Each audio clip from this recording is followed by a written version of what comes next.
வணக்கம் தோழர்களே. இன்னைக்கு நம்மளுடைய அந்த ChatGPTல ஒரு அருமையான ஒரு ஃபீச்சர் ஒண்ணு இருக்கு. இதுவரைக்கும் நீங்க இது ஒரு மாரி யூஸ் பண்ணிட்டு இருப்பீங்க. இப்போ ChatGPT இன்னும் கொஞ்சம் அட்வான்ஸ்டா யூஸ் பண்றது எப்படி? அப்படின்றத இப்ப பார்ப்போம். ஃபர்ஸ்ட்டு டாப் லெஃப்ட் ஹேண்ட் கார்னர்ல இருக்கக்கூடிய அந்த பட்டன அழுத்திக்கங்க. இந்த மாரி பேஜ் ஓப்பன் ஆகும். இந்த மாரி நெறைய கான்வர்சேஷன் நீங்க பண்ணியிருப்பீங்க. இங்க மேல நியூ ப்ராஜெக்ட் அப்படின்னு சொல்லிட்டு மேல இருந்து ஒரு 5வது லைன் நியூ ப்ராஜெக்ட் இருக்கும். அத அழுத்துங்க. ஒரு நியூ ப்ராஜெக்ட் அப்படின்னு கிரியேட் ஆயிரும். இப்ப நம்ம என்ன செய்ய போறோம் அப்படின்னா, வள்ளி அப்படின்னு சொல்லிட்டு ஒரு ஏஜென்ட் கிரியேட் பண்ண போறோம். இந்த இடத்துல வந்து பேரு கேட்குதுங்களா? அங்க வந்து வள்ளி அப்படின்னு எழுதிக்கோங்க. நெக்ஸ்ட் கீழ மோர் ஆப்ஷன்ஸ் இருக்கு இல்லையா? அத கிளிக் பண்ணிட்டு டிஃபால்ட்ன்னு இருக்கும். ப்ராஜெக்ட் ஒன்லின்னு இருக்கும். ப்ராஜெக்ட் ஒன்லி சூஸ் பண்ணிட்டு ஓகே குடுத்துக்கோங்க. டாப் ரைட் ஹேண்ட் கார்னர்ல கிரியேட் ப்ராஜெக்ட் இருக்கும். அத அழுத்திக்கங்க. இத அழுத்திட்டீங்கன்னா ஒரு ப்ராஜெக்ட் இப்படி கிரியேட் ஆயிரும். இந்த வீடியோ நீங்க இப்ப பார்த்துட்டு இருக்கீங்கன்னா, இந்த வீடியோவுக்கு முன்கூட்டியே உங்களுக்கு ஒரு ஃபைல் அனுப்பிச்சிருப்பார்.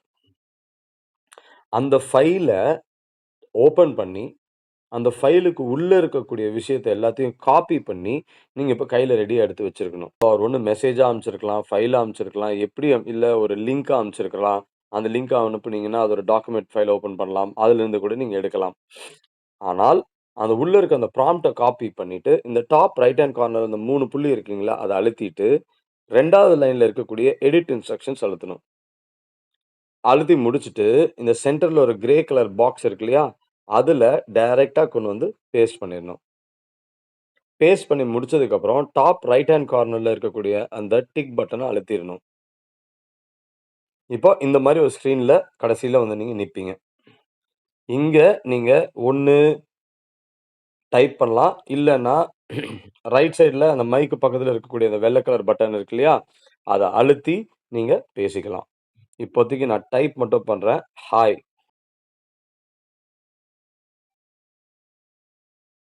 ஒரு டீச்சர் கிட்ட போய் கத்துக்கணும் அப்படின்னு நெனைப்பாங்க. ஆர்டிபிஷியல் இன்டெலிஜென்ஸ் மூலியமா, இப்போ உங்களுக்கு ஆங்கிலம், அதுவும் ஏபிசிடி இப்படிதான் நீ கத்துக்கணும் அப்படின்ட்டு கிடையாது. உங்களுக்கு எது வசதியா இருக்கோ, உங்களுக்கு எது தோதுவா இருக்கோ, உங்களுக்கு எது ஹெல்ப்ஃபுல்லா இருக்கோ, டெய்லி 1 மணி நேரம் போகணுன்ற அவசியம் இல்ல. எப்பல்லாம் ஃப்ரீ டைம் கிடைக்குதோ, அப்பல்லாம் இவங்க கூட நீங்க பேசிக்கலாம். வாய் பேசி வெளியவும் பண்ணிக்கலாம்.